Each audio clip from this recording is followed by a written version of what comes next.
Next question हमारे पास में है एस्केप वेलोसिटी से रिलेटेड, मतलब कि आपको अब आपकी डायरी में एस्केप वेलोसिटी का फार्मूला वेरी इंपॉर्टेंट फार्मूले में लिख लेना है, क्योंकि उससे रिलेटेड क्वेश्चन बहुत सारे बने हैं।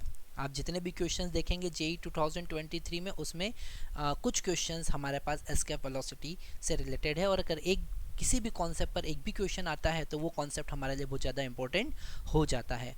तो यहाँ पर एस्केप वेलोसिटी का फार्मूला हम लिखेंगे। एस्केप वेलोसिटी का मतलब क्या, it is the maximum sorry it is minimum velocity by which we project a body from the earth's surface so that it will not return back, it will escape out from the gravitational effect of earth, तो उसको हम कहेंगे escape velocity। तो यहाँ earth surface से अगर हमने we velocity से, एस्केप वेलोसिटी से कोई बॉडी को प्रोजेक्ट किया तो वो वापस नहीं आएगा, और उसका फार्मूला होता है √2gm बाई आर।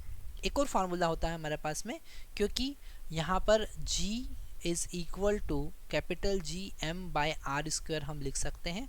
तो यहाँ से g into R square is equal to g into capital M हम लिख सकते हैं, और यहाँ पर जब फार्मूले में वैल्यू पुट करेंगे तो हमारे पास नया फार्मूला बनेगा 2 स्मॉल जी आर। तो ये दो फार्मूले आपको याद रखना है।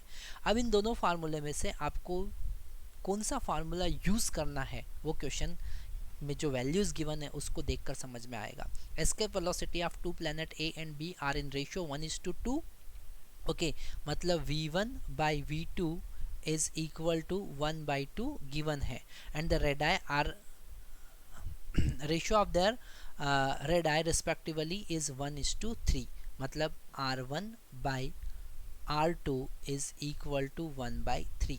Okay, the ratio of acceleration due to gravity of planet A to the acceleration due to gravity of planet B will be, मतलब कि हमको यहाँ पर सेकंड फार्मूला समझ में आ रहा है कि सेकंड फार्मूला ही यूज़ करना है। तो हम v1 by v2 is equal to लिखेंगे √2g1 r1 divided by √2g2 r2, है ना। यहाँ पर आपको समझ में आया होगा कि क्यों हमने स्मॉल g के टर्म वाला फार्मूला यहाँ पर यूज़ किया है। √2 से √2 हम कैंसिल करेंगे, v1 बाई वी का वैल्यू 1/2 गिवन है, इज इक्वल टू हमको मिलेगा √g1 बाई g2, और r1 बाई r2 का वैल्यू 1/3 गिवन है। तो ये r1 बाई r2 को हम रूट में लिखेंगे 1/3, दोनों साइड स्क्वायर करना ज़्यादा बेटर रहेगा।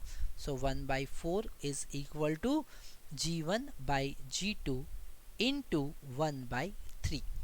तो यहाँ से क्लियरली हमको समझ में आ रहा है कि g1 बाई g2 का वैल्यू कितना है, g1 बाई g2 का वैल्यू, दैट इज 3/4। तो आंसर हमारे पास में आएगा सी ऑप्शन, दैट इज 3/4।